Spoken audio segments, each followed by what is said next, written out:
The laughter echoed through the gilded ballroom of Harrington House, cutting through the gentle melody of the orchestra and the polite murmur of conversation like shards of broken crystal. At its center stood Miss Eleanor Blackwood, her face a careful mask of composure that belied the mortification burning beneath her skin. The whispers had begun mere minutes after her arrival, spreading through the assembly like wildfire, each hushed voice carrying the same cruel message. The Blackwoods were ruined, and Eleanor had arrived at London's most prestigious ball without a dowry to her name. 5 seasons and not a single offer, remarked Lady Pembroke loud enough for Eleanor to hear as she passed. And now we know why. The father gambled away every last shilling, even the girl's dowry. Desperate to make a match before word spreads, I imagine. Eleanor kept her chin high, though her gloved hands trembled slightly as she clutched her dance card, painfully empty, save for one obligatory dance with her cousin. She had known coming tonight was a mistake, but her mother had insisted. "One last chance," she had pleaded, pinning Eleanor's chestnut curls with trembling fingers, "before we must leave London for good." The musicians began a new set, and Eleanor stepped back toward the shadowed alcove where she might observe without being observed. At 23, she was already considered firmly on the shelf, and now, with her family's financial collapse, she had become something worse, an object of ridicule. The weight of responsibility pressed upon her shoulders, her younger sister's futures, her mother's security, the roof over their heads, all now depended on her making an advantageous match, a prospect that seemed more impossible with each passing minute. Miss Blackwood, a deep voice, smooth as aged brandy, cut through her thoughts. "I believe you are attempting to hide from society, a futile endeavor, I assure you." Eleanor turned, her breath catching in her throat as she found herself face to face with the most formidable figure in London society. The Duke of Thornfield stood before her, tall and imposing in his impeccably tailored evening wear, his dark hair swept back from a face that poets might describe as handsome were it not for the hard set of his jaw and the cold calculation in his steel-grey eyes. Alexander Vance, the 7th Duke of Thornfield, was known for 3 things: his vast fortune, his brilliant mind for business, and his complete disdain for the marriage mart. "Your Grace," Eleanor cursed, perfect in form if not in feeling, "I was merely taking a moment to appreciate the music." A slight curve touched his lips, though it did not reach his eyes. An interesting choice of location, then, as far from the orchestra as possible. He extended his hand, the signet ring bearing his family crest glinting in the candlelight. "The next set is beginning. I believe you owe me a dance." Eleanor blinked in confusion. "I fear there must be some mistake, Your Grace.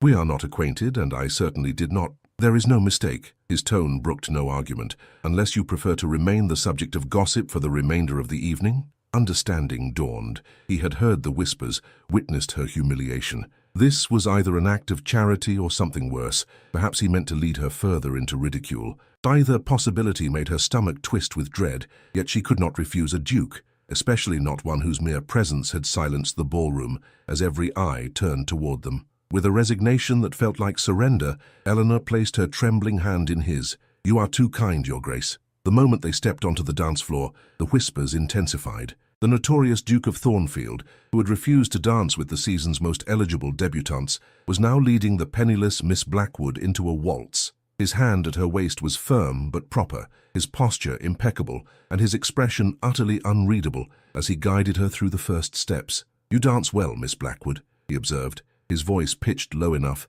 that only she could hear. "Far better than those who stand in judgment along the sidelines." "Practice, Your Grace," she replied, finding her voice at last, "though I confess I did not expect to be practicing with a duke this evening." "No?" A dark eyebrow arched upward. "And what did you expect?" The directness of his question caught her off guard. Propriety demanded a demure response, but something in his gaze, a challenge perhaps, made her choose honesty instead. "Humiliation, pity, perhaps a dance with an elderly gentleman who remembers my father from his better days." The corner of his mouth twitched. "And instead you find yourself with the most feared man in London. I'm not certain that's an improvement, Miss Blackwood." "The most feared?" She allowed herself a small smile. "Is that how you prefer to be known, Your Grace?" "I prefer to be known by my actions rather than society's whispers," he replied, executing a perfect turn that sent her skirts swirling around her ankles. "As should you." The orchestra reached a crescendo, and Eleanor felt a curious lightness in her chest. For the first time that evening,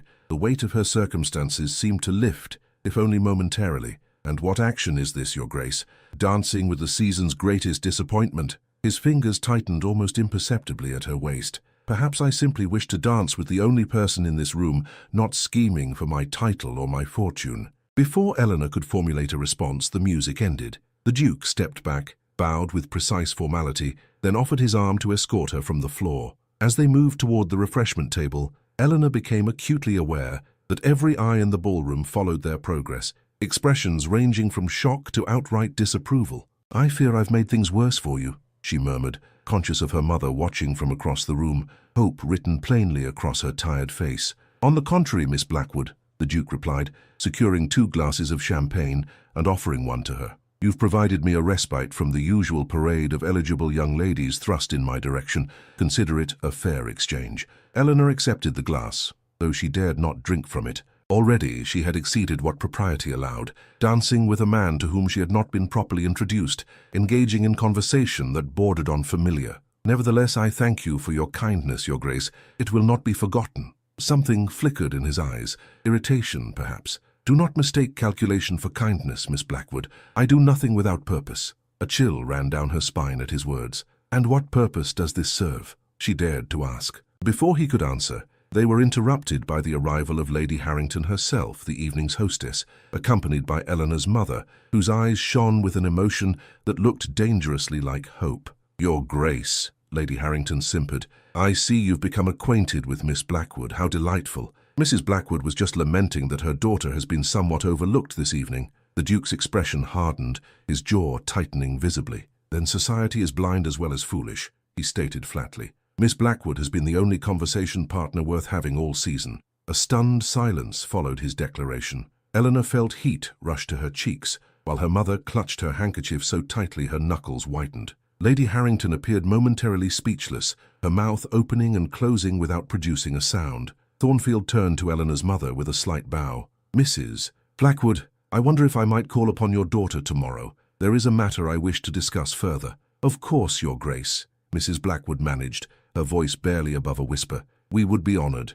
Until tomorrow, then." He turned to Eleanor, taking her hand and raising it briefly to his lips, a gesture so unexpected and intimate that she nearly gasped aloud. "Miss Blackwood." With that, he strode away, the crowd parting before him like waves before the bow of a ship.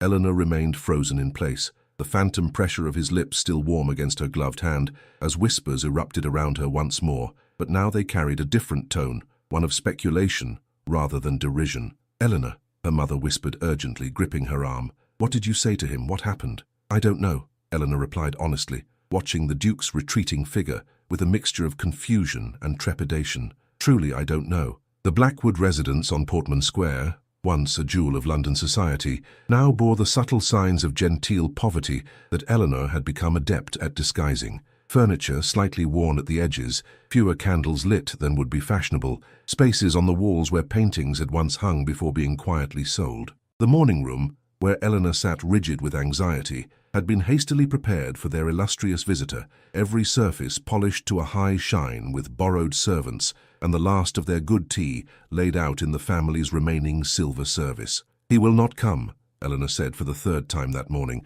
staring out at the rain-slicked street. "It was a momentary whim, or worse, a jest at our expense." Her mother, who had been pacing the length of the room since breakfast, paused to adjust an arrangement of flowers. Wildflowers Eleanor had gathered herself from the small garden, a poor substitute for the hothouse blooms that would have been appropriate for receiving a duke. "He will come," Mrs. Blackwood insisted, though uncertainty threaded through her voice. "A duke does not make such promises lightly, and the way he looked at you, Eleanor, was calculating." Eleanor finished, remembering his words from the previous night. "I do nothing without purpose. Whatever his reason for showing me attention, I doubt it was admiration." The clock on the mantel chimed 11, and as if summoned by its resonant tones, the unmistakable sound of carriage wheels on wet cobblestones reached them through the thin windows. Eleanor rose to her feet, smoothing imaginary wrinkles from her second-best morning dress, her best having been sold months ago to pay the coal merchant's bill. Mrs. Blackwood rushed to the window. "It's him," she breathed, her hand fluttering to her throat. "And what a carriage! Eleanor, remember everything we discussed. Sit straight, speak softly, show interest in his—" "Mamma," Eleanor interrupted gently, taking her mother's trembling hands, "please, let us not build castles in the air. The Duke of Thornfield is not here to offer for me. That would be madness." Yet even as she spoke the words, a traitorous flutter of hope rose in her chest. She pushed it ruthlessly down. Hope was a luxury the Blackwoods could no longer afford. Moments later, the butler, one of only 2 servants they had managed to retain, announced the Duke's arrival with a formality that seemed almost comical, given their reduced circumstances. The Duke of Thornfield entered the morning room with the confident bearing of a man who knew his own power, filling the modest space with his presence. He was dressed more simply than the previous evening, in a dark riding coat and buff breeches, yet he appeared no less commanding. "Mrs. Blackwood, Miss Blackwood," he bowed, his keen gaze sweeping the room in a manner that suggested he missed nothing, not the worn carpet beneath his polished boots, nor the missing paintings whose outlines still showed faintly on the faded wallpaper. "Your Grace," they responded in unison, curtsying deeply. "Please sit." Mrs. Blackwood gestured toward the best chair, her voice pitched higher than normal. "May I offer you tea?" "Thank you." The Duke seated himself, crossing one long leg over the other with casual elegance. "I apologize for my early arrival. Business in the city concluded sooner than expected." Eleanor resumed her seat, acutely aware of the contrast between his immaculate appearance and their shabby surroundings. The silence stretched uncomfortably as her mother busied herself with the tea service, her hands shaking slightly as she poured. "I imagine you're curious about the purpose of my visit," the Duke said finally, accepting a cup from Mrs. Blackwood with a polite nod. "We are honored by your presence, Your Grace," Mrs. Blackwood replied, the very picture of maternal eagerness. "After your kind attention to Eleanor last evening—" "Mamma," Eleanor interjected softly, mortification coloring her cheeks. The Duke's gaze shifted to Eleanor, and something in his expression softened fractionally. "I appreciate directness, Miss Blackwood.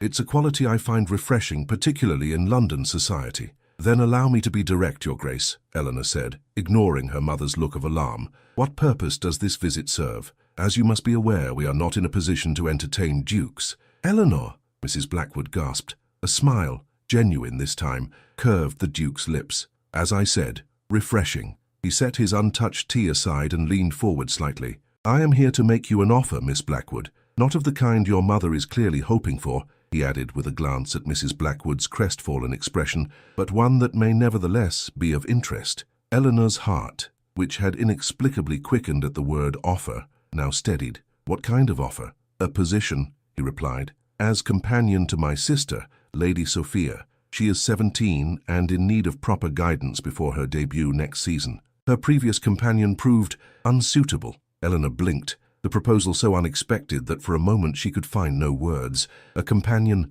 essentially a paid chaperone, somewhere between servant and equal. It was a respectable position for a gentlewoman of reduced circumstances, but hardly what her mother had been dreaming of since the Duke's attention the previous night. "Your sister," she repeated carefully. "I was unaware you had a sister, Your Grace." "Few are. She has been raised primarily in the country, at our estate in Derbyshire. Recent events have necessitated her presence in London." His expression revealed nothing of these events, but something in his tone suggested they were not pleasant. Mrs. Blackwood, having recovered from her initial disappointment, leaned forward. "What would such a position entail exactly?" "Eleanor has had no experience as a companion, which is precisely why I am offering it to her," the Duke replied. "I do not want a traditional companion for Sophia, some dried-up spinster who will teach her only to simper and scheme. I want someone who will guide her with intelligence and honesty." His gaze returned to Eleanor. "Someone who understands the true nature of society, yet has not been corrupted by it."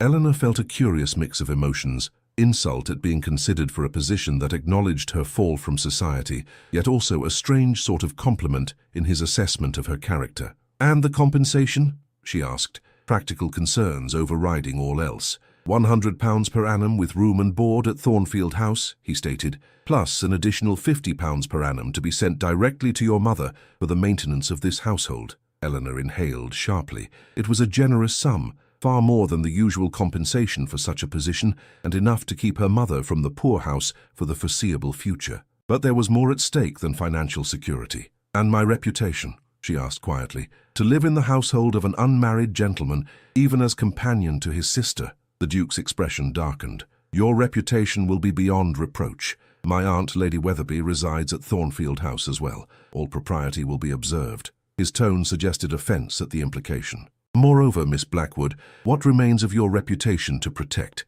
Society has already judged you, has it not?" The blunt assessment stung, though Eleanor could not deny its truth. Last night's humiliation had only been the beginning. Once word of her father's complete financial ruin spread, and spread it would, she would be ostracized entirely, an object lesson in the consequences of fiscal impropriety. "I meant no offense, Your Grace," she said carefully. "I must consider all aspects of such a decision."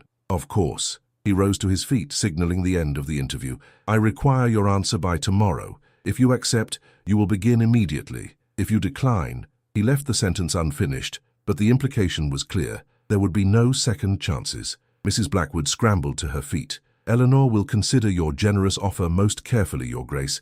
We are deeply grateful for your consideration." The Duke reached into his coat and withdrew a small envelope which he handed to Eleanor. "The formal terms of employment. Review them thoroughly." His eyes met hers, and for a moment, Eleanor thought she detected something almost like concern in their steely depths. "Choose wisely, Miss Blackwood, for both our sakes." With that cryptic remark, he bowed and took his leave, the sound of his departure echoing through the quiet house like the closing of a door that might never open again. The moment he was gone, Mrs. Blackwood collapsed into a chair, her expression torn between disappointment and pragmatism. "A companion," she sighed, "not a duchess, but a solution to our most immediate problems," Eleanor finished, turning the sealed envelope over in her hands.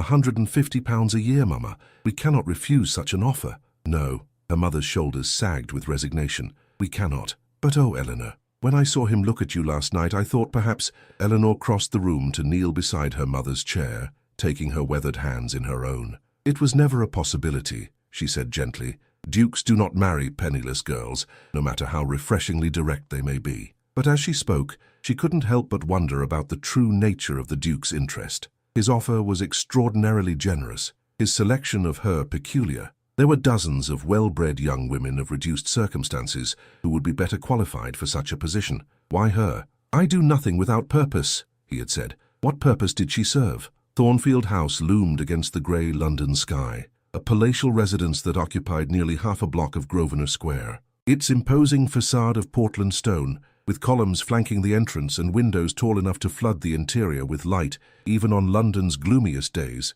spoke of generations of wealth and power. Eleanor gazed up at it from the Duke's carriage, a sense of unreality washing over her as the footman helped her alight. 2 days after the Duke's unexpected visit, she found herself at the threshold of a new life. Her few belongings, a trunk containing her modest wardrobe, a small case of books, and a portrait miniature of her father from happier days, had been sent ahead. Her mother's tearful farewell still echoed in her ears, along with her final whispered advice.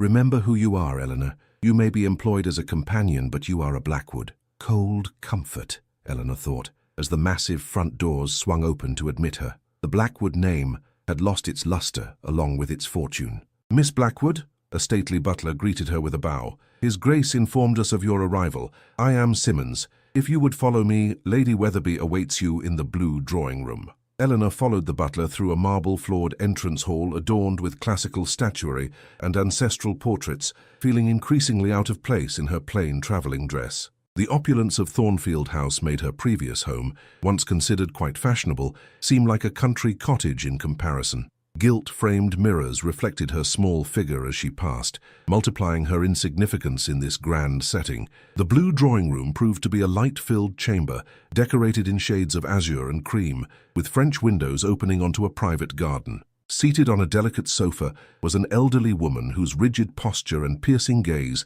immediately identified her as the formidable Lady Weatherby. "Miss Blackwood," the butler announced, before withdrawing silently. Eleanor curtsied deeply. "Lady Weatherby, thank you for receiving me." The older woman observed her with undisguised scrutiny, from the slightly worn hem of her dress to the simple arrangement of her hair. "So you are Alexander's solution," she said finally, her voice crisp with aristocratic precision. "Come closer, child. My eyes are not what they once were." Eleanor approached, standing before Lady Weatherby like a schoolgirl awaiting judgment. The Duke's aunt must have been a beauty in her youth. Even now, well into her 60s, she retained striking features and bright, intelligent eyes that matched the Duke's in colour, if not in coldness. "You have your mother's look about you," Lady Weatherby remarked unexpectedly. "I knew Marianne Sinclair before she became Mrs. Blackwood. We were presented in the same season, though she was several years my junior." Surprise rendered Eleanor momentarily speechless. "You knew my mother?" "London society is smaller than one might think,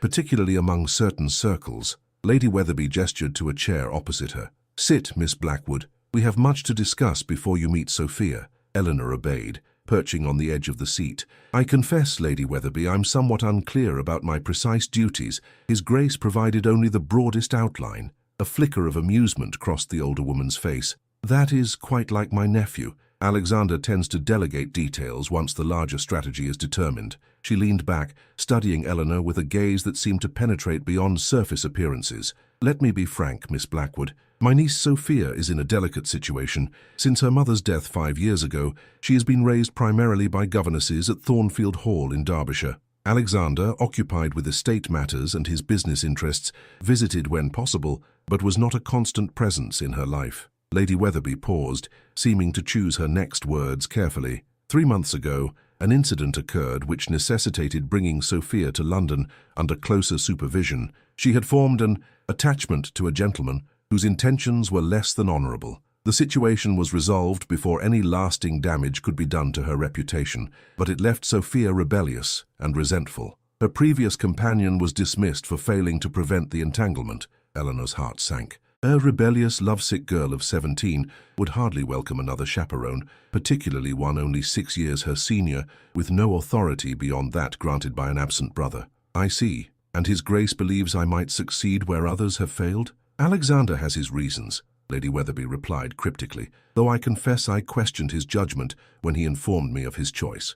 You have no experience, no particular qualifications, and your own circumstances are hardly exemplary. Her direct gaze softened slightly. However, having met you, I begin to understand his thinking. There is a quality of resilience about you, Miss Blackwood. Perhaps that is what Sophia needs. Someone who understands loss and disappointment, yet continues forward with dignity. Before Eleanor could respond to this surprisingly perceptive assessment, the door burst open, and a whirlwind in the form of a slender young woman swept into the room. Lady Sophia Vance possessed her brother's striking colouring, raven hair and grey eyes, but where the Duke's features were stern and controlled, hers were animated by a volatile energy that immediately commanded attention. Aunt Weatherby, has Millie finished altering my blue gown for tonight's? She stopped abruptly upon noticing Eleanor, her expression shifting from surprise to cold assessment. Oh, you must be the new jailer. Sophia, Lady Weatherby chided sharply. Mind your manners. This is Miss Blackwood, your companion. You will treat her with the respect her position deserves.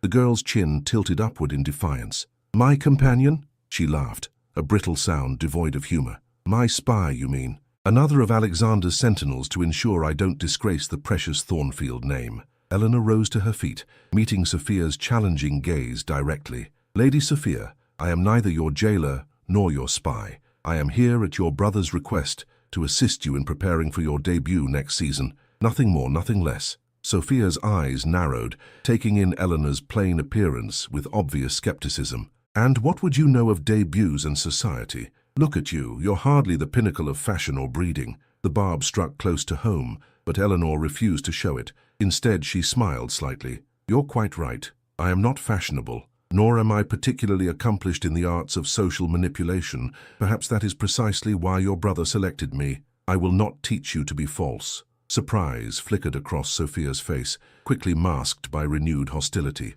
Save your moralizing. I have no interest in lessons from a woman desperate enough to accept charity from my brother. Sophia, Lady Weatherby rose, indignation evident in every line of her body. You will apologize at once. It's quite all right, Lady Weatherby, Eleanor interjected calmly. Lady Sophia is entitled to her opinion, however misinformed it may be. She turned back to the girl, whose lovely face was flushed with emotion. Your brother did not offer me charity, Lady Sophia. He offered me employment. I accepted because I require the income to support my mother, just as many women in reduced circumstances must work to support their families. There is no shame in honest labor. A tense silence followed her words. Sophia appeared momentarily nonplussed, clearly having expected either tears or anger in response to her cruelty. Finding neither, she seemed unsure how to proceed. Lady Weatherby seized the opportunity to regain control of the situation. Sophia, Miss Blackwood has had a long journey. Allow her time to settle into her chambers before you continue your acquaintance.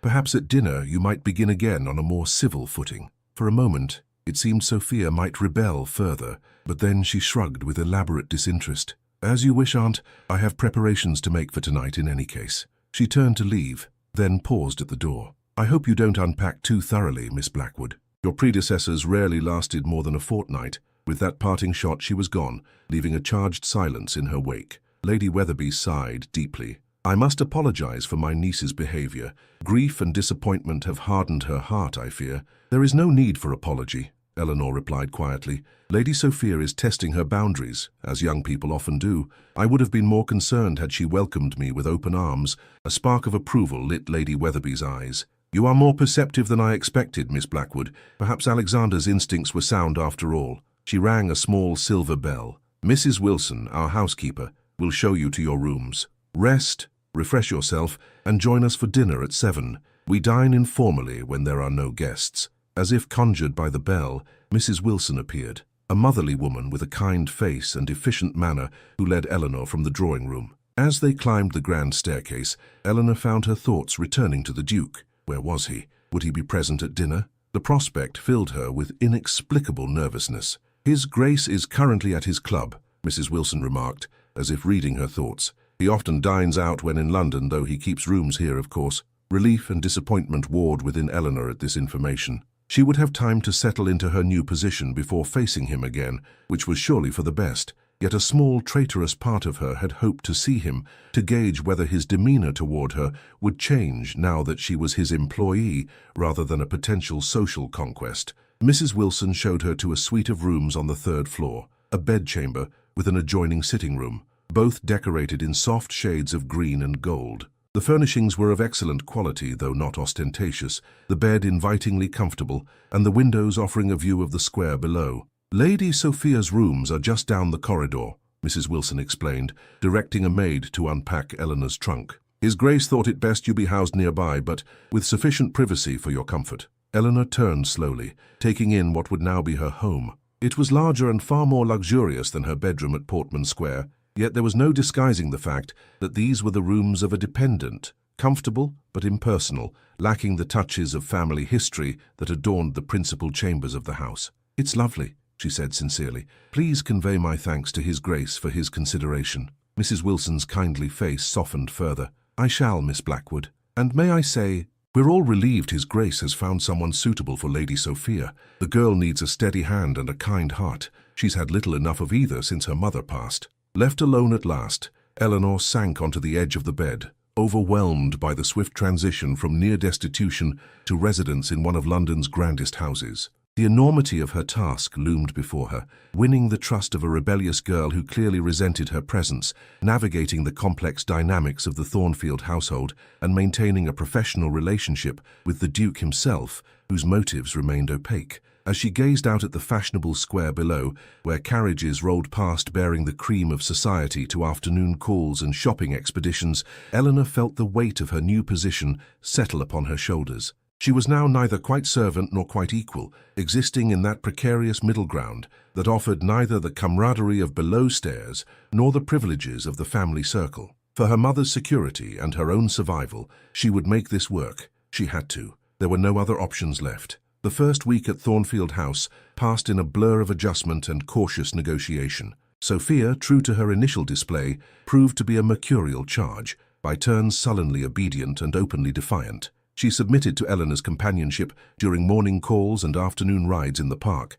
but made it clear through 100 small rebellions that this compliance was temporary. "You needn't hover so close," she complained during a visit to the modiste, where Eleanor had accompanied her for the fitting of new gowns. "I'm hardly likely to elope with Madame Celeste's apprentice." "I'm not hovering, Lady Sophia," Eleanor replied evenly, maintaining her position near the fitting platform. "I'm admiring the exquisite cut of that bodice. The blue brings out the color of your eyes beautifully." Sophia's reflection in the mirror betrayed a flicker of pleased vanity before her scowl returned. "Flattery won't win my cooperation, Miss Blackwood." "It wasn't flattery, merely observation." Eleanor moved closer, adjusting the fall of the silk skirt with a practiced hand. "Though if you prefer criticism, I might point out that your posture doesn't do justice to Madame's workmanship. Shoulders back, chin level, there. Much improved." A reluctant smile tugged at the girl's lips before she suppressed it. "Alexander says the same. A Thornfield never slouches," she mimicked in a deepened voice. It was the first time Sophia had mentioned her brother without evident resentment,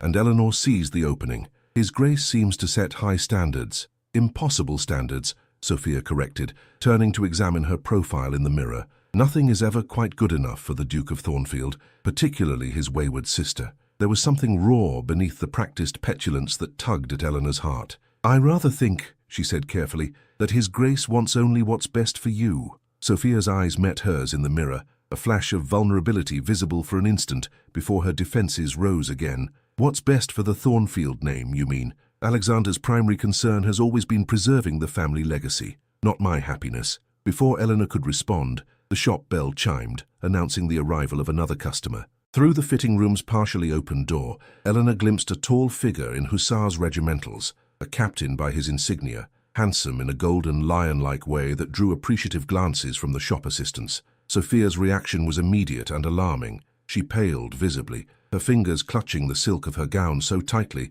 that Madame Celeste made a sound of distress. "Careful, my lady. The fabric. We must go," Sophia whispered urgently. "Now, Miss Blackwood." "I cannot. I will not see him." Understanding dawned. This must be the gentleman from Lady Weatherby's story, the inappropriate attachment that had precipitated Sophia's removal to London. Eleanor made a swift decision. "Madame," she addressed the modiste quietly, "I fear Lady Sophia is feeling unwell. Is there a back entrance we might use? I would prefer not to subject her to curious eyes in her current state." Madame Celeste, no stranger to the dramas of aristocratic life, nodded with immediate comprehension. "But of course, mademoiselle. This way." Minutes later, they were settled in the Thornfield carriage, Sophia trembling visibly, despite the warm spring air. Eleanor said nothing, merely offering her handkerchief when she noticed the girl's eyes bright with unshed tears. "That was Captain James Everett," Sophia said finally, her voice barely audible over the clatter of hooves on cobblestones. "I suppose you've already been told about my disgrace."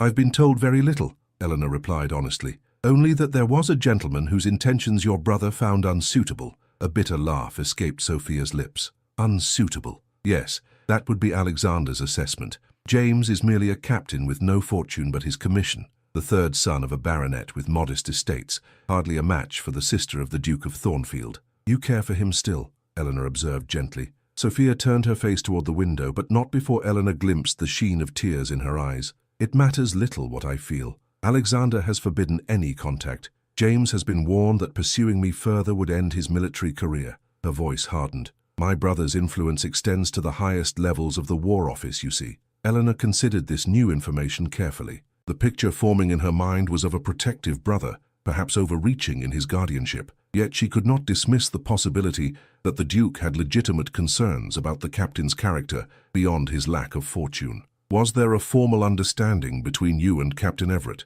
she asked. "No," Sophia admitted reluctantly. "James wished to speak to Alexander first, to do things properly, but we corresponded. He wrote me the most beautiful letters." A flush colored her cheeks at the memory. "And when we danced at the Harringtons' Christmas ball, he told me he loved me." Young love, Eleanor thought with an inward sigh. So intense, so certain of its own immortality. She remembered well the heady rush of her own first attachment at 18 to a handsome lieutenant who had sworn eternal devotion, only to transfer his affections to a merchant's daughter with a substantial dowry when Eleanor's second season failed to result in an engagement. "Did your brother explain his objections?" she pressed gently. Sophia's expression darkened. "Alexander claimed James was after my dowry, that he had significant gambling debts and a reputation as a fortune hunter, but it's not true. James loves me for myself, not my fortune." Her hands twisted in her lap. "Alexander sees calculation in every gesture because that's how he views the world.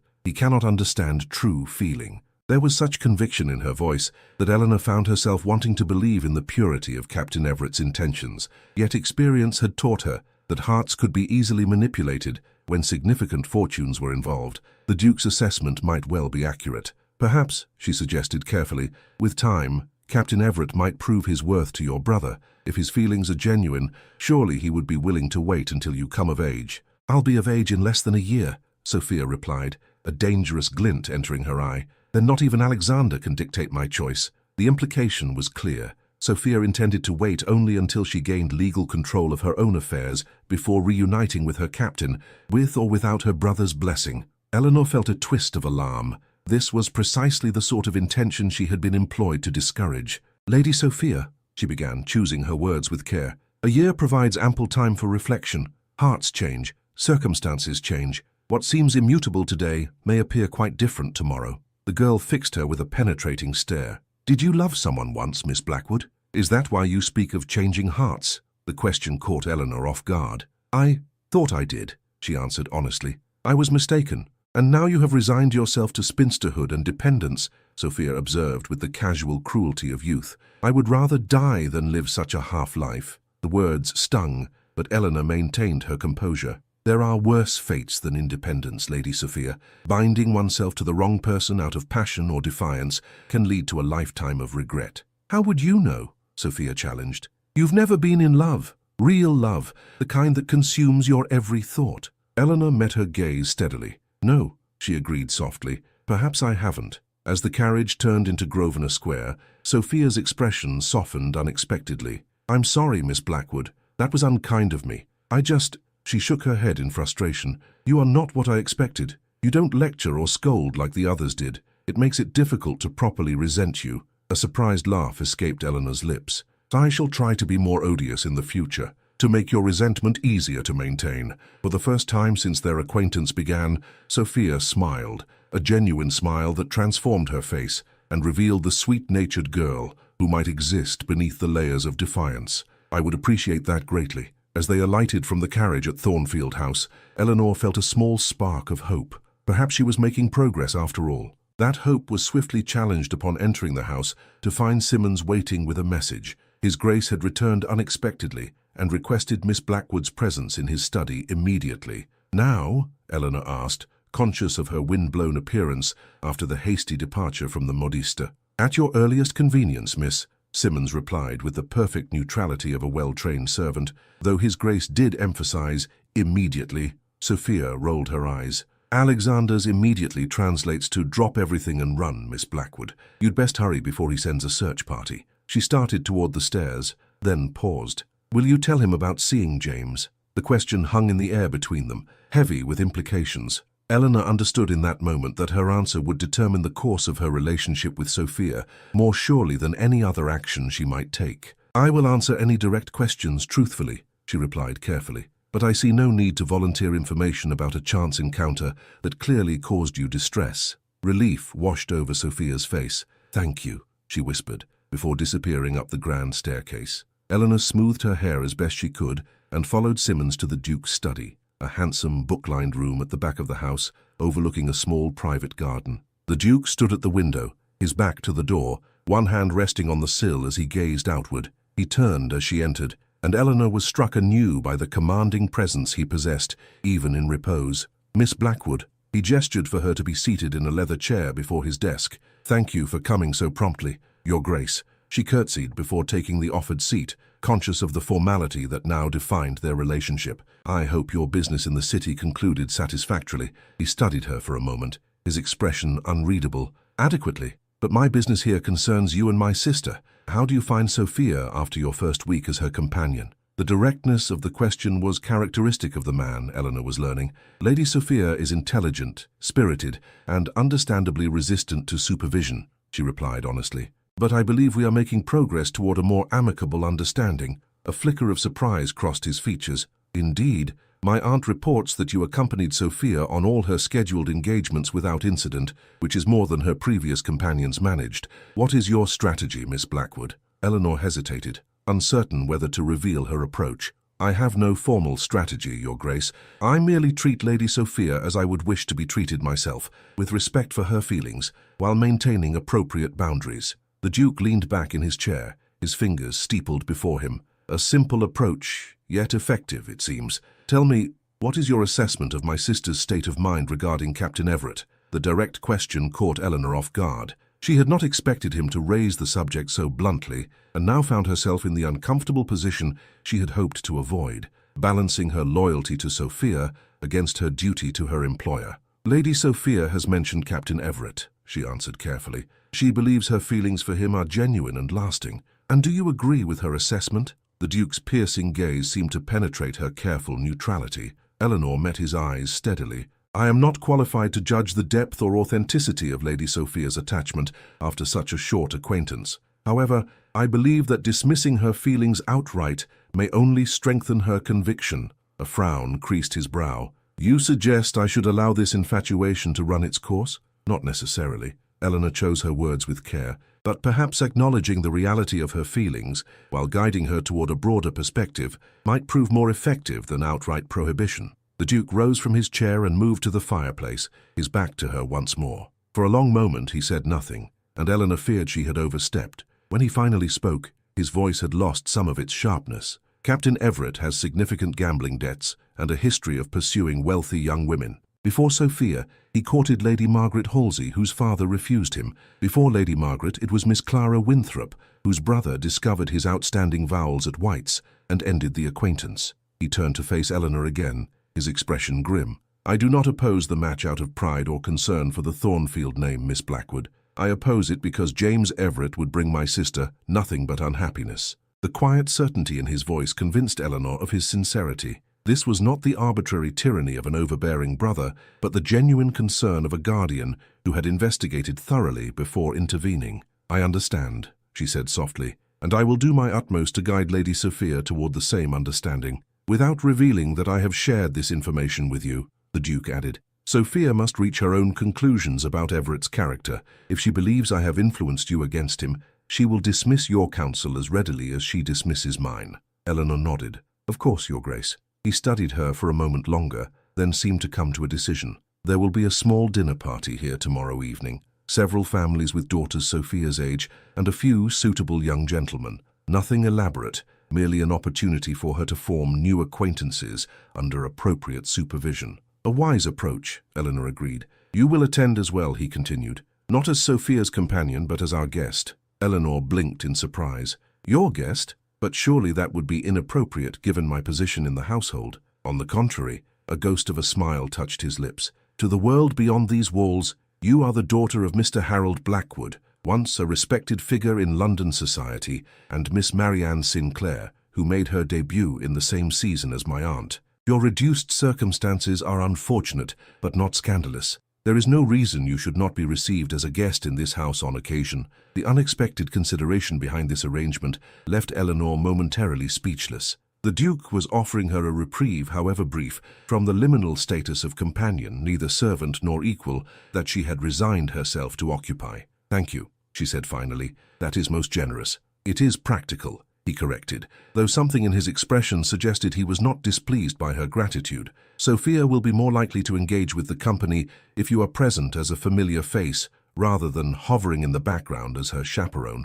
Of course, everything the Duke did was calculated for maximum effectiveness. This was not kindness, but strategy, a means of furthering his plans for Sophia's social rehabilitation. Eleanor chided herself for momentarily believing otherwise. I understand, she said, her voice cooling slightly. I shall make myself useful in that capacity. The Duke's brow furrowed, as if he sensed the shift in her demeanor, but could not identify its cause. Is there something else troubling you, Miss Blackwood? For a moment, Eleanor was tempted to speak plainly, to ask why he had really selected her for this position, when surely more qualified candidates must have been available. To question whether his show of attention at the Harrington ball had been merely the opening gambit in his plan to secure a companion for his sister, but such directness would be inappropriate from an employee to her employer, no matter how refreshingly honest he had once found her. Not at all, Your Grace, she replied instead, rising from her chair. If there is nothing else, I should return to Lady Sophia. He watched her for a moment, as if weighing whether to press the matter before inclining his head in dismissal.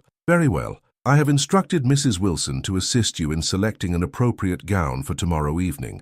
My aunt suggested you might not have brought formal dinner dress given the nature of your position. Another calculated kindness, Eleanor cursed, the gesture mechanical rather than graceful. Your consideration is appreciated, Your Grace. As she turned to leave, his voice stopped her at the threshold. Miss Blackwood, she paused, looking back over her shoulder. Yes, Your Grace. For a moment, something almost like uncertainty flickered in his steely gaze. I am pleased with your progress with Sophia. It appears my judgment in selecting you was sound. It was as close to praise as she suspected the Duke ever came. Eleanor inclined her head in acknowledgement. I hope I continue to justify your confidence, Your Grace. As she closed the study door behind her, Eleanor found herself more confused than ever about the enigmatic Duke of Thornfield and her place in his carefully ordered world. The dinner party proved to be a more elaborate affair than the Duke's description had suggested. By 8 o'clock the following evening, Thornfield House blazed with light from dozens of crystal chandeliers. Footmen in the family livery stood at attention in the entrance hall, and the drawing room hummed with the conversation of 20 guests from London's most exclusive social circles. Eleanor, attired in a borrowed gown of deep blue silk that Mrs. Wilson had somehow altered to fit her slender frame perfectly, stood near Lady Weatherby, observing the assembled company with a combination of nostalgia and trepidation. Until her father's financial collapse, such gatherings had been a regular part of her life. Now she viewed the familiar rituals of society from the perspective of an outsider, noting the subtle hierarchies, the careful positioning, the delicate maneuvering for advantage that underlay every seemingly casual conversation. "The Pembrokes have brought both their sons," Lady Weatherby remarked, nodding toward a handsome young man in earnest conversation with Sophia. "The elder, Mr. Thomas Pembroke, is quite the catch. Oxford-educated, heir to a substantial estate in Wiltshire, and by all accounts a young man of excellent character." "Lady Sophia seems to find him engaging,"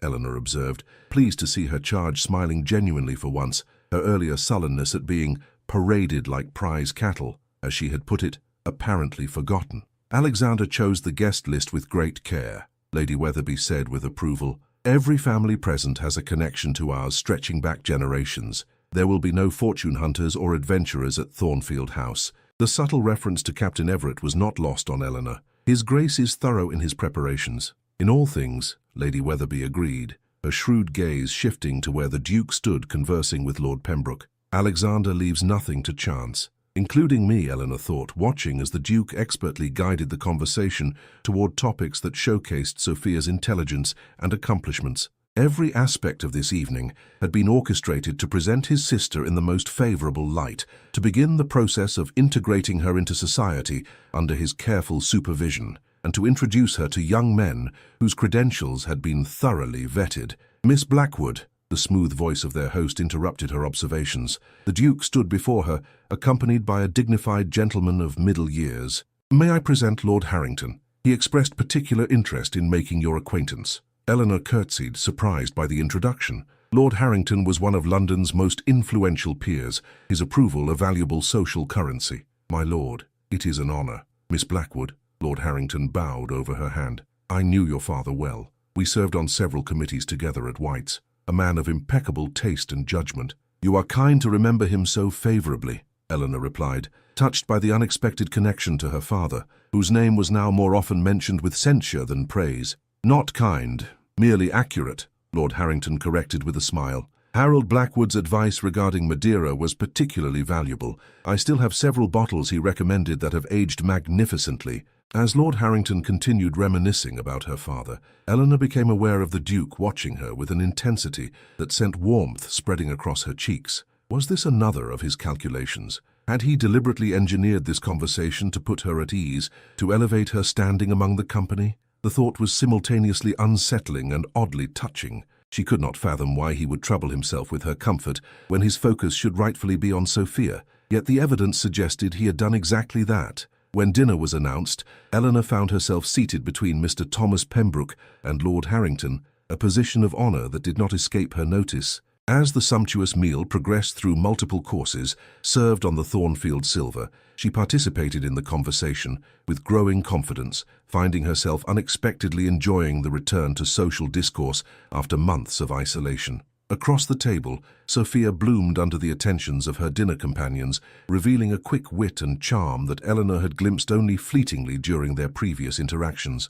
The girl's gaze occasionally drifted to where her brother sat at the head of the table, and Eleanor detected a wistful quality to these glances, as if Sophia sought something from the Duke that remained elusive. The Duke himself was the perfect host, attentive, engaging, and possessed of that rare ability to make each guest feel particularly valued. Yet Eleanor noticed that his eyes frequently sought her out, his gaze lingering a moment longer than social convention dictated. Whenever she caught him watching her, he would incline his head slightly in acknowledgement before returning his attention to his immediate companions, leaving Eleanor increasingly puzzled by his apparent interest. After dinner, the party retired to the music room, where Sophia was prevailed upon to demonstrate her considerable skill at the pianoforte. As the girl played a challenging piece by Mozart with impressive technical proficiency, Eleanor found herself standing somewhat apart from the main group, observing the scene with a bitter-sweet awareness of her tenuous position within it. She plays well. The Duke's voice came softly from behind her, causing her to start slightly, though she lacks the emotional connection to truly bring the music to life. Eleanor turned to find him standing closer than propriety strictly allowed, his tall figure partially concealed from the company by a large potted palm. "Perhaps that will come with maturity," she suggested. "Lady Sophia has considerable natural talent, as did her mother." A shadow passed over his features. The Duchess was an accomplished musician before her illness. It was the first time he had mentioned his late stepmother, and Eleanor sensed an opening into the complex family dynamics that she had been struggling to understand. "Lady Sophia favors her in appearance, I imagine. In temperament as well," the Duke confirmed, his gaze fixed on his sister. "Passionate, impulsive, led by her heart rather than her head." A faint smile touched his lips, though it held more sadness than humor, qualities that can bring both joy and suffering in equal measure. "While you take after your father?" Eleanor ventured, curious about the man who had shaped the Duke's character.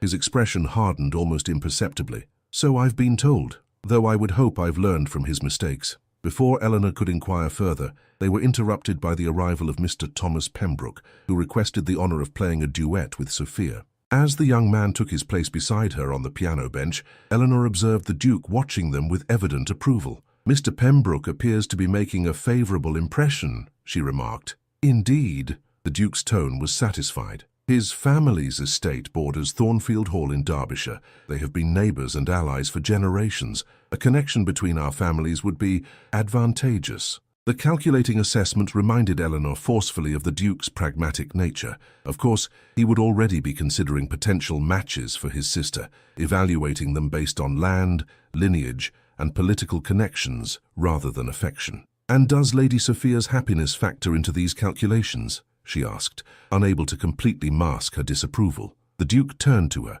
one eyebrow raised at her presumption. "Happiness is a fleeting emotion, Miss Blackwood. While a suitable alliance brings lasting security and contentment, my sister is young enough to believe that passion alone sustains a marriage. I know better." "From personal experience?" The question escaped her lips before Prudence could prevent it. His gaze sharpened, a flash of something almost like pain crossing his features before his expression smoothed into its customary impassivity. "From observation?" he replied coolly. "My father's second marriage to Sophia's mother was a love match. Their passion burned brightly for a time, then collapsed into resentment and recrimination when reality failed to match their romantic ideals." Eleanor felt a pang of sympathy for the man before her, imagining a young Alexander witnessing the disintegration of his father's marriage. "Not all love matches end in disappointment," she said gently. "Perhaps not," he conceded, "but I would spare Sophia the risk." His gaze returned to where his sister sat, laughing at something Mr. Pembroke had whispered in her ear.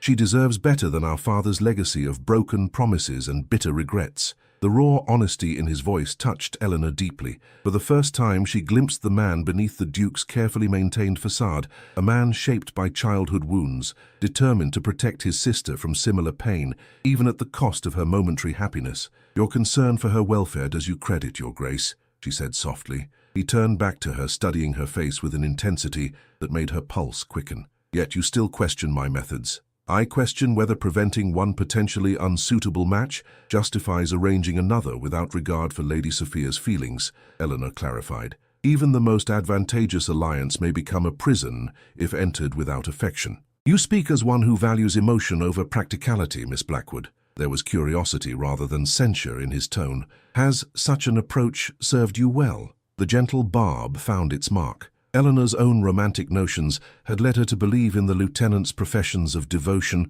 only to discover the hollow truth when her family's fortunes declined. Yet she could not bring herself to embrace the Duke's cold pragmatism. "Perhaps a balance might be found," she suggested instead, "between prudent consideration and genuine attachment." Something shifted in the Duke's expression, a softening around the eyes, a slight relaxation of his stern mouth. "A diplomatic answer, Miss Blackwood. I had not taken you for a compromiser." "Not a compromise," she corrected, a recognition that both perspectives have merit. For a moment, they stood in silence, the music washing over them as Sophia and Mr. Pembroke completed their duet to enthusiastic applause. The Duke's gaze remained fixed on Eleanor, his expression thoughtful, as if seeing her properly for the first time. "You continue to surprise me," he said finally, his voice low enough that only she could hear. I begin to think my instincts regarding you were more sound than I realized. Before Eleanor could respond to this cryptic statement, Lady Weatherby approached, claiming the Duke's attention for an introduction to a newly arrived guest. As he moved away, Eleanor remained where she stood, her mind whirling with the implications of their conversation. The enigmatic Duke of Thornfield was proving to be far more complex than the cold, calculating aristocrat she had initially perceived. Beneath his formidable exterior lay unexpected depths, vulnerabilities, principles, and perhaps even doubts about his own certainties. The realization was as unsettling as it was intriguing. More disturbing still was Eleanor's growing awareness that her interest in understanding the Duke extended beyond professional curiosity. Despite all her resolutions to maintain emotional distance, she found herself increasingly drawn to this complicated man, whose actions so often contradicted his stated philosophies. Such interest could only lead to disappointment. The Duke might appreciate her insights regarding his sister, might even value her conversation, but the gulf between their positions remained unbridgeable. He was the 7th Duke of Thornfield, one of England's most powerful peers. She was a penniless gentlewoman dependent on his charity, but despite his protestations to the contrary,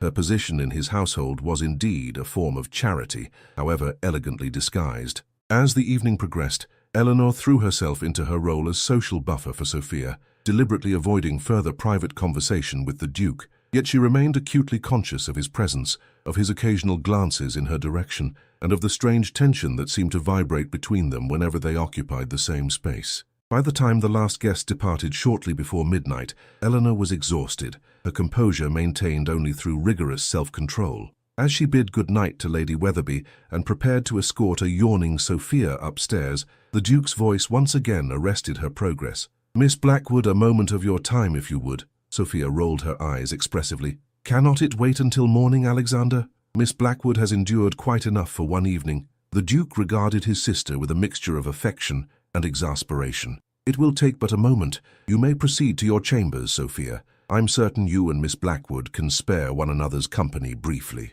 With a dramatic sigh that betrayed her youth despite her sophisticated appearance, Sophia curtsied to her brother. "Very well. Good night, Alexander. Miss Blackwood, I shall see you in the morning." As Sophia departed, Eleanor turned expectantly to the Duke, conscious of her fatigue and the lateness of the hour. "You wish to speak with me, Your Grace?" He gestured toward the now empty drawing room. "Please, join me for a moment." Curiosity overcoming her better judgment, Eleanor followed him into the elegant chamber, now dimmed as servants had extinguished all but a few candles. The intimate lighting cast the Duke's features into sharp relief, emphasizing the strong line of his jaw and the intensity of his gaze as he turned to face her. "You were instrumental in tonight's success," he stated, without preamble. Sophia was more at ease than I have seen her in months, and she engaged appropriately with every introduction. "Your influence is evident." The unexpected praise warmed Eleanor, despite her fatigue. Lady Sophia merely needed the security of a familiar presence. She has a natural charm when not feeling defensive. Perhaps. The Duke moved to the fireplace where the last embers of the evening's fire still glowed. "Or perhaps she responds to your particular approach. My aunt informs me that you have made more progress in a week than her previous companion achieved in a month." Eleanor shifted uncomfortably under his scrutiny. "I have simply treated her as I would wish to be treated myself. With honesty and respect," he supplied, echoing her earlier words. A novel concept in this household, it would seem. There was a note of self-recrimination in his tone that prompted Eleanor to defend him despite her earlier misgivings. "Lady Sophia knows you care for her, Your Grace. She mentioned this evening that she appreciated your attention to the musical selections, knowing her preferences as you do." Surprise flickered across his features. "Did she?" "Sophia rarely credits me with such consideration." "Perhaps because she seldom sees evidence of it," Eleanor suggested gently. "Small gestures may speak more eloquently than grand strategies." He regarded her thoughtfully. "You speak your mind quite freely, Miss Blackwood." "Too freely, perhaps," she acknowledged. "I apologize if I have overstepped." "On the contrary," a faint smile touched his lips. "It is precisely this quality that makes you valuable. Few in my circle would dare offer honest criticism, however diplomatically phrased." Eleanor's pulse quickened at the approval in his voice. "Then I shall continue to do so, as long as it serves Lady Sophia's interests." "And what of your interests, Miss Blackwood?" The Duke moved closer, his tall figure illuminated by the soft glow of candlelight. "Are they served by your position here?" The unexpected question caught Eleanor off guard. "My interest is in supporting my mother, which your generous compensation allows me to do. A practical consideration worthy of approval," he acknowledged, "yet I wonder if there is not more you desire from life than mere security." The intimacy of the question, combined with the lateness of the hour and the Duke's proximity, created a dangerous sense of unreality. Eleanor felt as though she stood at the edge of a precipice, one misstep away from a fall that would shatter the careful boundaries she had established. "What I desire is of little consequence," she replied carefully.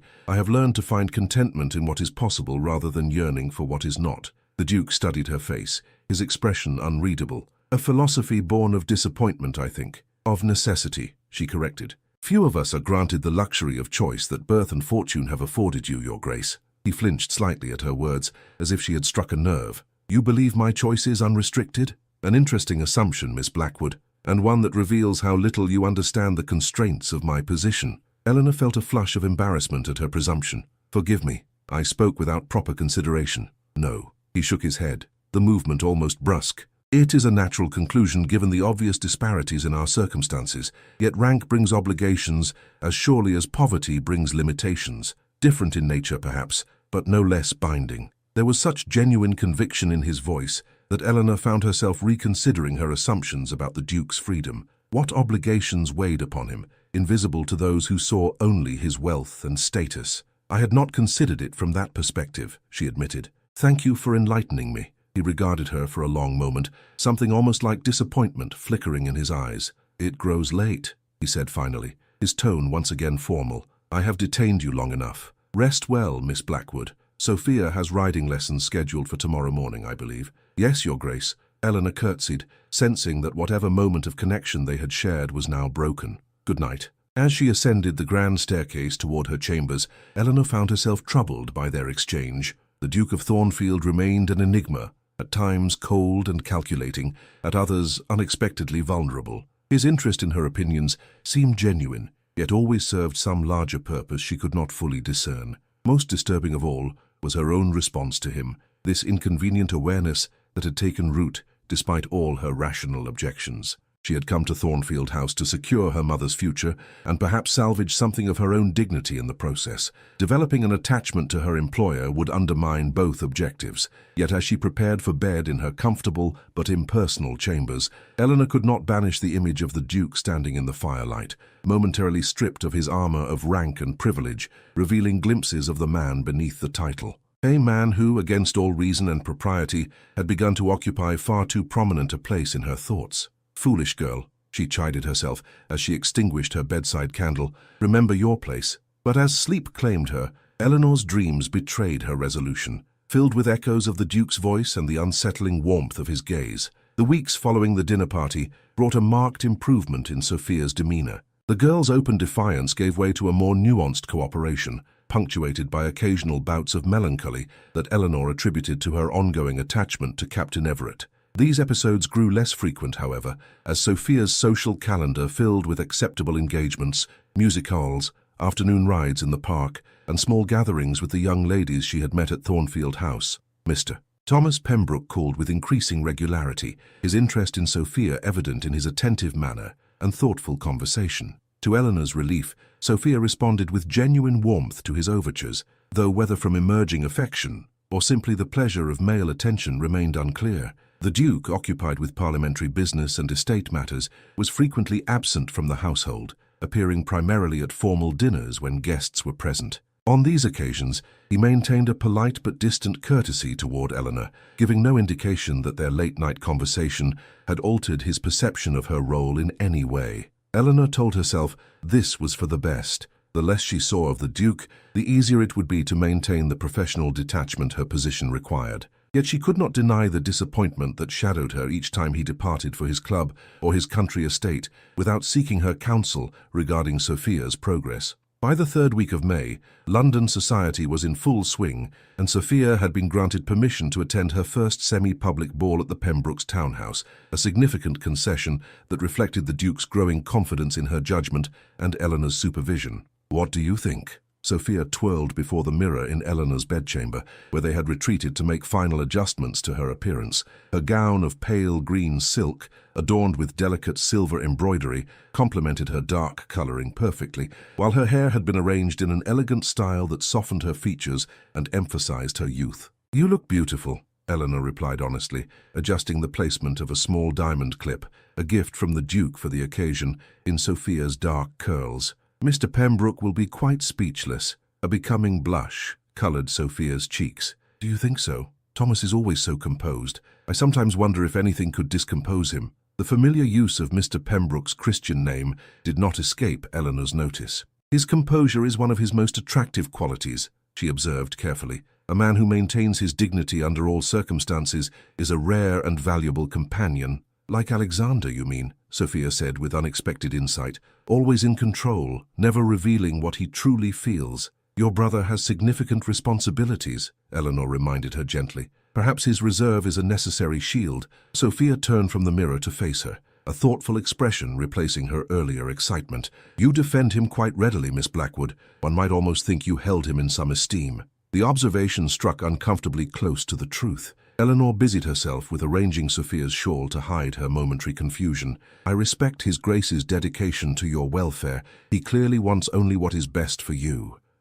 Sophia's tone held a note of speculation that made Eleanor nervous. And what of your welfare, Miss Blackwood? Does Alexander concern himself with that as well? Your brother is a considerate employer, Eleanor replied neutrally. I have no complaints. A knowing smile curved Sophia's lips. No? Then perhaps you haven't noticed the way he watches you when he thinks no one is observing, or how he inquires after your comfort. A knowing smile curved Sophia's lips. No? Then perhaps you haven't noticed the way he watches you when he thinks no one is observing, or how he inquires after your comfort through Lady Weatherby. Most employers don't take such personal interest in their sisters' companions. Eleanor felt heat rise to her cheeks despite her best efforts at composure. You misinterpret common courtesy, Lady Sophia. His Grace merely ensures that all members of his household are properly situated. It would be a poor reflection on Thornfield House if any employee were neglected. If you insist, Sophia replied, clearly unconvinced, though I must say, Alexander has never shown such consideration for any other member of the staff. It's most intriguing. Before Eleanor could formulate a response to this unsettling observation, a knock at the door announced the arrival of Lady Weatherby, come to escort them downstairs where the carriage waited. The moment for further dangerous speculation had passed, but Sophia's words lingered in Eleanor's mind as they made their way to the Pembrokes' residence, a handsome house on Berkeley Square, illuminated by dozens of lanterns for the evening's festivities. The ballroom was already crowded when they arrived, the orchestra playing a lively country dance as couples moved through the intricate patterns. Mr. Thomas Pembroke appeared almost immediately to claim Sophia's hand for the first dance, his admiration evident in his expression as he beheld her elegant appearance. You've worked wonders with her, Lady Weatherby remarked, observing Sophia's graceful movements and animated conversation. 2 months ago, she would have sulked in the corner all evening or created some dramatic scene to embarrass Alexander. Now look at her, the very picture of a well-bred young lady enjoying her proper introduction to society. Eleanor smiled, genuinely pleased by Sophia's transformation. Lady Sophia needed only gentle guidance and understanding. Her natural goodness has done the rest. Perhaps, Lady Weatherby conceded, her shrewd gaze moving to Eleanor's face. Or perhaps she needed someone who treated her as a person rather than a problem to be solved. Alexander means well, but he approaches everything as a military campaign to be strategized and won. His Grace bears a heavy responsibility. Eleanor found herself defending him once again. Managing such vast estates and business interests while also guiding a spirited young sister cannot be easy. Lady Weatherby's eyebrows rose slightly. Indeed. And yet one wonders if he might find life more enjoyable were he to approach it with a fraction of your compassion, Miss Blackwood. She patted Eleanor's hand with surprising warmth. Now I believe I see Lord Harrington approaching. He has shown a marked interest in conversing with you at every opportunity. I shall leave you to enjoy his company. As Lady Weatherby moved away to greet other acquaintances, Eleanor found herself engaged in conversation with Lord Harrington, whose kindly manner and fond reminiscences of her father provided a welcome distraction from her troubled thoughts. Yet even as she laughed at his witty observations, her awareness remained fixed on the ballroom entrance, anticipation tightening her chest each time a new arrival was announced. The Duke had mentioned that he might attend later in the evening after concluding his business at the House of Lords. Eleanor told herself that her interest in his arrival was merely professional, a companion's natural concern for her charge's guardian. Yet she could not deny the quickening of her pulse when his commanding figure finally appeared in the doorway midway through the evening. He paused on the threshold, his gaze sweeping the room with characteristic thoroughness until it rested on Sophia, who was dancing with Mr. Pembroke for the third time that evening. Satisfaction crossed his features briefly before his attention shifted, scanning the assembled company until Eleanor's breath caught. His eyes found her, standing somewhat apart from the main gathering. For a moment, their gazes held across the crowded ballroom, and Eleanor experienced a curious sensation of suspension, as if time had momentarily ceased its forward march. Then the Duke inclined his head in acknowledgement and moved purposefully through the crowd to join his aunt. Eleanor released the breath she hadn't realized she was holding, chiding herself for her foolish reaction. Of course, the Duke had merely been assessing the situation, ensuring that both his sister and her companion were appropriately situated. There was nothing personal in his regard, despite Sophia's fanciful interpretation. Determined to focus on her duties, Eleanor circulated among the chaperones and older guests, engaging in light conversation while keeping Sophia in her peripheral vision. The girl appeared to be thoroughly enjoying herself, surrounded by a circle of admiring young men whenever she was not dancing, with Mr. Pembroke maintaining a proprietary presence at her side. Miss Blackwood. The deep voice behind her sent a jolt of recognition through Eleanor's body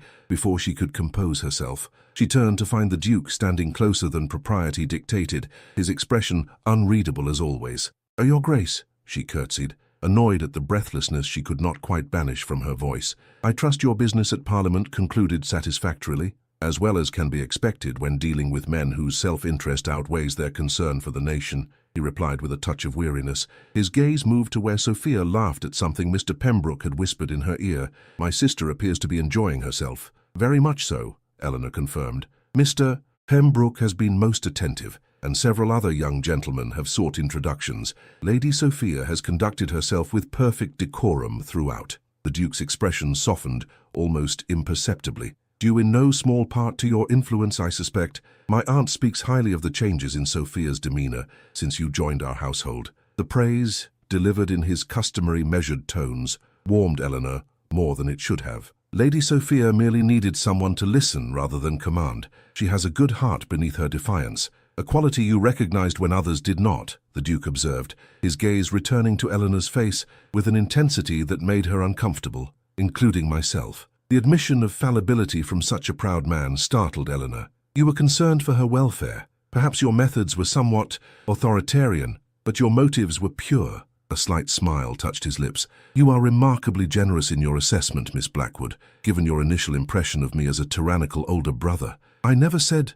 Eleanor began, then stopped as she registered the hint of humor in his expression. "You are teasing me, Your Grace." "Attempting to, at least," he acknowledged, his smile deepening briefly before his composure reasserted itself. "A skill in which I am woefully unpracticed, I fear." This glimpse of self-deprecation from a man known for his formidable self-assurance charmed Eleanor, despite her determination to maintain emotional distance. "Practice makes perfect, Your Grace. Perhaps you might add it to your list of parliamentary tactics." A genuine laugh escaped him, a rich, warm sound that drew curious glances from nearby guests unaccustomed to seeing the austere Duke of Thornfield display such spontaneous mirth. "An intriguing suggestion, though I fear my reputation for stern sobriety might be irreparably damaged. A risk worth taking, perhaps," Eleanor replied, emboldened by his unexpected playfulness. "One can accomplish a great deal with well-timed humor." His eyes held hers, a new warmth in their gray depths. "You continue to surprise me, Miss Blackwood.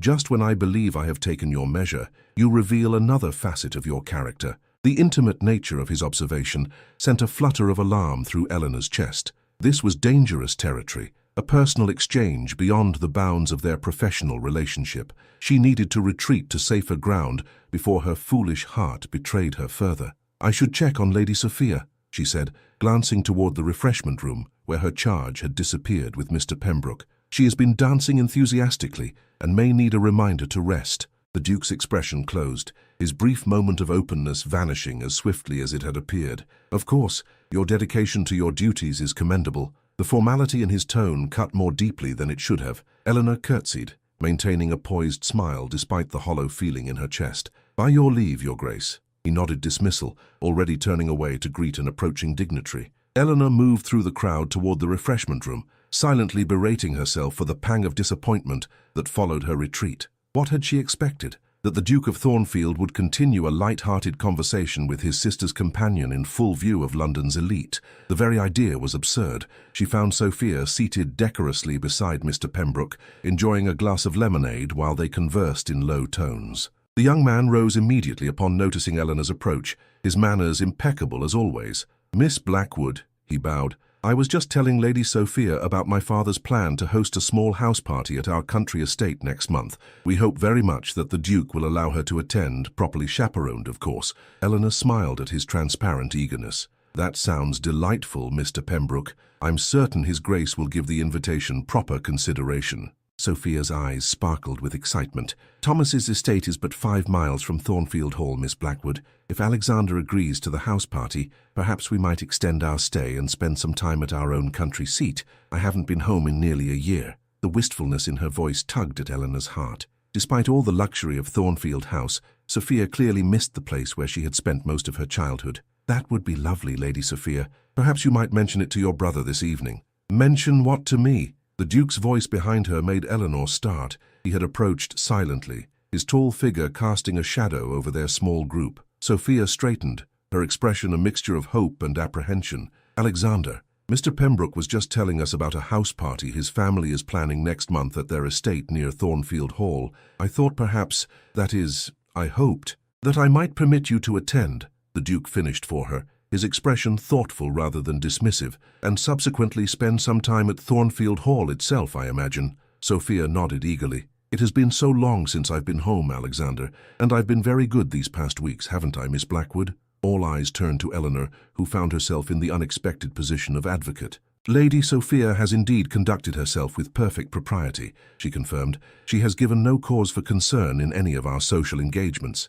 The Duke considered this endorsement, his gaze moving between his sister's hopeful face and Eleanor's more composed one. "The Pembrokes are suitable hosts," he conceded finally, "and a change of scenery might be beneficial. Very well, Sophia. Provided your behavior remains exemplary until then, you may attend the house party, with Miss Blackwood as your chaperone. We shall then proceed to Thornfield Hall for a fortnight before returning to London." Sophia's face lit with genuine joy. "Thank you, Alexander." For a moment it seemed she might embrace her brother in her excitement, but propriety reasserted itself at the last moment, and she merely clasped her hands together in delight. "I promise you won't regret it." "I certainly hope not," the Duke replied dryly, though Eleanor detected a softening in his expression as he regarded his sister's happiness. "Mr. Pembroke, please convey my acceptance to your father. We shall correspond regarding the particulars." As the young man bowed in acknowledgement, clearly pleased by this successful outcome, Eleanor found herself wondering at the Duke's ready agreement. Was this part of his strategy to encourage the connection between Sophia and Mr. Pembroke, or had he genuinely been moved by his sister's longing for home? Whatever his motivation, the Duke's decision would take Eleanor far from London, to the heart of the Thornfield family's ancestral estate. The prospect filled her with a mixture of anticipation and trepidation. Away from the constraints of city society, in the more intimate setting of a country house, would her precarious emotional equilibrium regarding the Duke become even more difficult to maintain?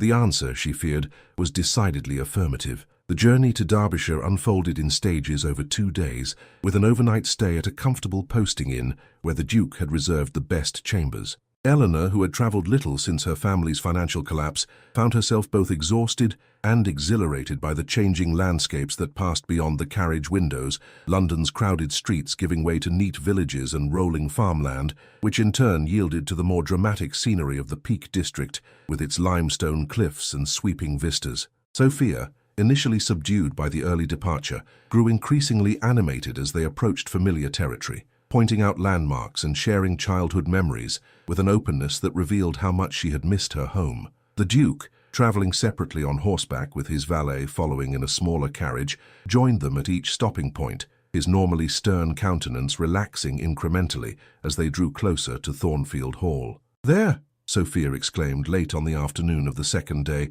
leaning forward eagerly as their carriage crested a hill. "You can see it from here, Miss Blackwood. Thornfield Hall." Eleanor followed her gesture and caught her breath at the sight that spread before them. Nestled in a sheltered valley, protected by rising hills on 3 sides, stood one of the most perfectly proportioned country houses she had ever beheld. Built of warm golden stone that caught the late afternoon sunlight, Thornfield Hall presented a harmonious facade of Palladian elegance, its central block flanked by symmetrical wings and surrounded by formal gardens that gave way to natural parkland dotted with ancient oaks. "It's beautiful," she murmured, understanding now why Sophia had so longed to return. This was no mere residence but a true home, its welcoming aspect a stark contrast to the more imposing grandeur of Thornfield House in London. "Wait until you see inside," Sophia replied, her eyes bright with anticipation. "The gallery alone is worth the journey. And the library, Alexander's particular domain, has windows overlooking the rose garden. In summer, the scent fills the entire room." The carriage proceeded down a winding drive lined with chestnuts just coming into bloom, rounding a final curve to reveal the house in its full splendor. The Duke awaited them in the forecourt, having arrived ahead of the heavier carriage, his tall figure silhouetted against the golden stone. As the carriage drew to a halt, Eleanor observed a subtle but unmistakable change in his demeanor, a relaxation of the rigid control he maintained in London, as if the very air of Thornfield Hall allowed him to breathe more freely. "Welcome home," he said simply, as footmen hurried to assist the travellers from the carriage. His gaze included Eleanor in this greeting, an unexpected courtesy that warmed her more than it should have. "Oh, Alexander, it's even more beautiful than I remembered," Sophia exclaimed, turning in a circle to take in the familiar surroundings. "Has Mrs. Fairfield made up my old chambers? And is Pilot still about? I've missed him dreadfully." "Your rooms are prepared exactly as you left them," the Duke confirmed with an indulgent smile rarely seen in London. "And that disreputable hound is no doubt terrorizing the stables as we speak. He'll find you soon enough. He always could sense your arrival from miles away." As if summoned by these words, a large deerhound came bounding around the corner of the house, grey coat gleaming in the late afternoon sun. Sophia gave a cry of delight and dropped to her knees regardless of her travelling dress, arms outstretched to receive the enthusiastic greeting of her childhood companion. "Pilot! Oh, you beautiful boy!" She laughed as the dog licked her face and whined with excitement. "Have you missed me? I've thought of you every day." Eleanor watched this reunion with a smile, touched by the genuine affection between girl and hound. When she glanced at the Duke, she found him observing the scene with a softness in his expression that transformed his severe features, rendering them almost boyish in their openness. Sensing her gaze, he turned, and for a brief moment, their eyes met in shared appreciation of Sophia's joy. "Miss Blackwood, Mrs. Fairfield will show you to your chambers," he said, his voice warmer than its usual measured tones. "I've arranged for you to have the blue suite in the east wing. It overlooks the lake and catches the morning sun. I thought you might appreciate the view." The personal consideration inherent in this arrangement struck Eleanor forcefully. "Thank you, Your Grace, that sounds lovely." A stately housekeeper had appeared at the entrance, her welcoming smile suggesting genuine pleasure at the family's return. "Miss Blackwood, if you'll follow me. Lady Sophia, your rooms are aired and waiting. Shall I send up hot water for washing before dinner?" As the household machinery shifted smoothly into motion around them, Eleanor followed Mrs. Fairfield into Thornfield Hall, passing through an entrance hall of perfect classical proportions into a central salon where afternoon light streamed through tall windows to illuminate family portraits and elegant furnishings. Unlike many grand homes she had visited, there was nothing ostentatious about Thornfield Hall. Its luxury lay in perfect proportion, fine materials, and an atmosphere of cultivated comfort that spoke of generations of thoughtful stewardship. The blue suite proved to be a charming set of rooms, decorated in shades of azure and cream, with windows that indeed offered a spectacular view across formal gardens to a small lake where willows trailed their branches in the still water. A fire had been lit against the spring evening's chill, and fresh flowers adorned the dressing table. "His Grace was most particular about your accommodation, miss," Mrs. Fairfield remarked, as she showed Eleanor the amenities of the suite. "Insisted on fresh flowers daily, and made certain the firewood was properly seasoned so there'd be no smoke to disturb your rest." Again, that unsettling suggestion of personal interest from a man who had barely acknowledged her presence during their final weeks in London. "His Grace is a considerate employer," Eleanor replied neutrally, though her heart beat a traitorous rhythm at this evidence of the Duke's attention to her comfort. "Indeed he is, Mrs. Fairfield agreed with obvious affection for her employer. "The master has his reserved ways, but there's none better at heart. This house runs like clockwork when he's in residence. Not that it doesn't when he's away, mind you," she added hastily, "but there's a rightness to Thornfield Hall when the Duke is home." The woman's evident loyalty spoke volumes about the Duke's character, away from London society's constraints. Eleanor found herself increasingly curious about this other side of the stern aristocrat she had come to know in town, the country gentleman who inspired such devotion from his staff and who looked upon his ancestral home with such evident satisfaction. After refreshing herself from the journey, Eleanor changed into one of her modest evening gowns with the assistance of a maid assigned to her service, another unexpected luxury, and made her way downstairs, guided by a footman. She found Sophia already in the drawing-room, ensconced on a sofa with Pilot sprawled at her feet, her face animated as she recounted London adventures to the Duke, who stood by the fireplace, listening with evident amusement. "Ah, Miss Blackwood," he greeted her as she entered, his gaze sweeping appreciatively over her appearance. "I trust you find your accommodations satisfactory?" "More than satisfactory, Your Grace," she replied with genuine warmth. "The blue suite is charming, and the view is spectacular. Thank you for your thoughtfulness." A pleased expression crossed his features momentarily before his customary reserve reasserted itself. "Excellent. Shall we proceed to dinner? I've instructed the kitchen to prepare some of Sophia's favorites for our first evening home." The dining room, like the rest of Thornfield Hall, combined elegance with comfort in perfect balance. They dined at one end of a table that could clearly accommodate many more guests, creating an atmosphere of intimacy rather than formality. The Duke, seated at the head with Sophia and Eleanor on either side, proved to be a surprisingly engaging host, relating anecdotes about local characters and sharing memories that made Sophia laugh with unrestrained delight. "Do you remember old Mr. Henderson and his prize pigs?" she asked, her eyes dancing with mischief. "And how one got loose at the Harvest Festival and ended up in Lady Pembroke's carriage?" The Duke chuckled, the sound rich and unfamiliar to Eleanor's ears. "I remember having to compose a formal letter of apology for an errant pig, surely the strangest diplomatic correspondence of my career." As the evening progressed, Eleanor found herself relaxing into the warm atmosphere, contributing to the conversation with an ease that would have been unthinkable in the more formal setting of Thornfield House. Here, the stark differences in their stations seemed somehow less significant, softened by the comfortable surroundings and the Duke's unexpectedly convivial manner. After dinner, they retired to a cozy library where a fire burned cheerfully in the grate, casting golden light over shelves lined with leather-bound volumes. Pilot followed at Sophia's heels, settling contentedly at her feet as she selected a novel from a nearby shelf. The Duke moved to a desk in the corner, apparently intending to review some papers, but his attention remained partially engaged with his companions, his gaze lifting occasionally to rest on Eleanor as she examined the impressive collection. "You're welcome to borrow anything that interests you," he remarked, observing her fingers tracing the spine of a volume of poetry. "The library at Thornfield Hall has been accumulating for generations. My grandfather was particularly devoted to expanding the collection." "It's magnificent," Eleanor replied sincerely, impressed by both the quantity and quality of the books surrounding them. "Far more extensive than I expected." "Alexander is being modest," Sophia interjected, looking up from her novel. "Half of these books are his editions. He spends a fortune on new volumes every year,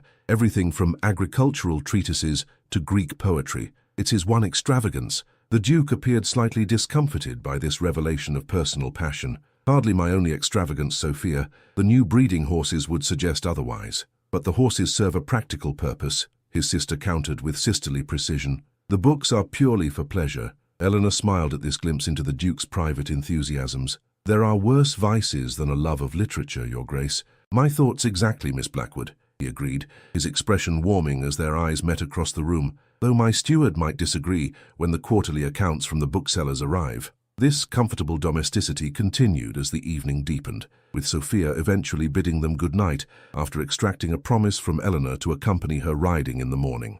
Left alone with the Duke, Eleanor felt a momentary return of the awkwardness that had characterized their interactions in London, but he surprised her by closing his ledger and moving to sit in the armchair opposite hers. "You've been good for her," he said without preamble, his gaze direct. "I've not seen Sophia so at ease, so naturally herself in years." The unexpected praise warmed Eleanor. "She's a wonderful girl beneath her defenses. Being home clearly agrees with her as well." "Yes." The Duke glanced around the book-lined room, his expression softening. "Thornfield Hall has always been a place of respite for our family. Even my father, with all his restless energy, found peace here." The mention of his father, rare in their previous conversations, piqued Eleanor's curiosity. "You must have many memories of him here." "Some better than others," the Duke acknowledged, his expression growing distant. "He was a complex man, brilliant, charismatic, but not always consistent in his attentions or affections. He paused, seeming to consider how much to reveal. After my mother died, he changed,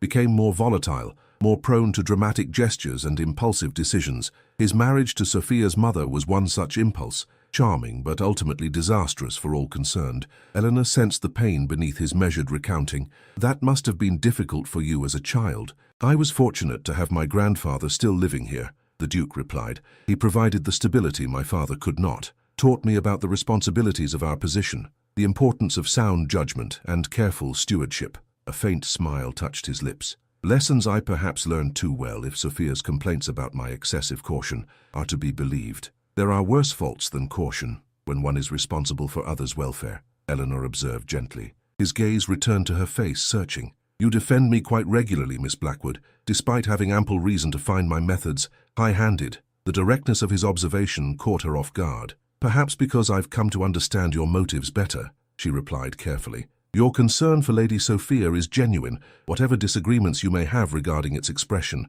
And what of my concern for you? The question hung in the air between them, startling in its unexpectedness. Have you discerned those motives as well? Eleanor's breath caught, her carefully maintained composure threatened by the intensity of his gaze. I don't understand your meaning, Your Grace. He leaned forward slightly, his expression unusually open. When I first offered you the position as Sophia's companion, my motives were indeed practical. You possessed qualities I believed would benefit my sister. Intelligence, directness, dignity under difficult circumstances. His voice softened. What I did not anticipate was how quickly you would become indispensable, not merely to Sophia's welfare, but to the harmony of the household itself, and to my own peace of mind. The implication of his words sent a tremor of alarm through Eleanor's body. This was dangerous territory, far beyond the bounds of their employer-employee relationship. Your Grace, Alexander, he interrupted, his voice low. When we are alone, at least, I would hear my name from your lips, not my title. The intimacy of this request rendered Eleanor momentarily speechless.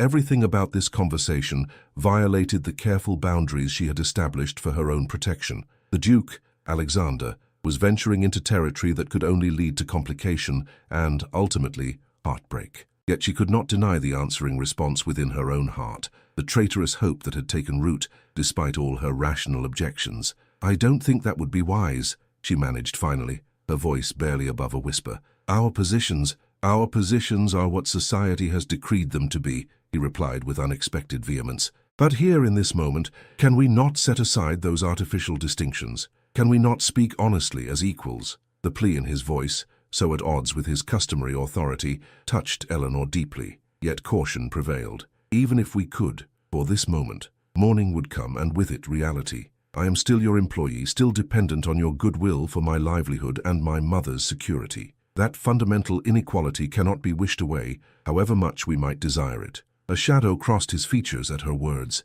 You believe I would use my position to, what, coerce your affections? Threaten your security if you rejected my interest? No, Eleanor answered honestly. I believe you to be a man of honor, but that does not change the fact that any personal relationship between us would be fraught with complications neither of us can fully anticipate or control. He studied her face for a long moment, his expression grave. You speak with the caution I have prided myself on all my life, Miss Blackwood. Perhaps I deserve no less. He rose from his chair, moving to stand before the fire, his tall figure silhouetted against the flames. Yet I find myself wondering if such caution ultimately protects us from pain, or merely ensures that we never experience life's deepest satisfactions. The philosophical turn surprised Eleanor, revealing yet another layer to this complex man. The question I have asked myself as well, she admitted softly. Though I've had less choice in the matter than you. He turned to face her, his expression softening. Then we have reached an impasse, it seems. You counsel prudence while I find myself, for perhaps the first time in my adult life, contemplating something less calculated. The irony of their reversed positions, the cautious Duke advocating emotional risk, the once impulsive Eleanor urging restraint, was not lost on either of them. A smile touched Eleanor's lips despite the seriousness of the moment. We are an odd pair, are we not? Indeed. His answering smile held a warmth that caused her heart to flutter treacherously. Perhaps that is precisely why I find your company so essential. The word hung between them, weighted with meaning Eleanor dared not fully examine. She rose from her chair, sensing that prolonging this conversation would only lead them further into dangerous territory. "It grows late, Your Grace, Alexander," she amended, offering this small concession to his earlier request. "With your permission, I should retire." His expression registered both pleasure at her use of his name and resignation at her retreat. "Of course. Rest well, Eleanor." The sound of her given name on his lips sent a shiver through her that had nothing to do with the evening chill. She curtsied,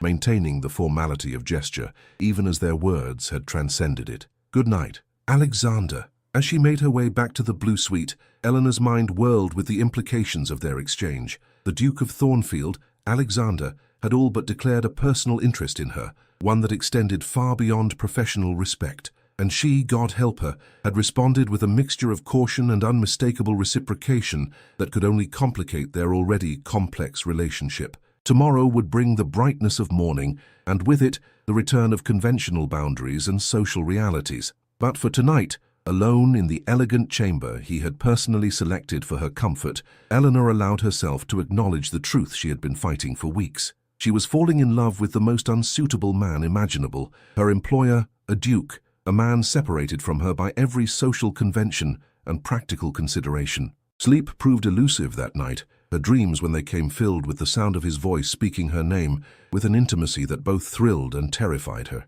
Thank you for watching. If anything in this story touched or surprised you, please share your thoughts in the comments. Would you like to see more Victorian romance stories like this one? Don't forget to like, subscribe, and share if you enjoyed it. I'm so grateful for your time, and another emotional video will be suggested on your screen right now.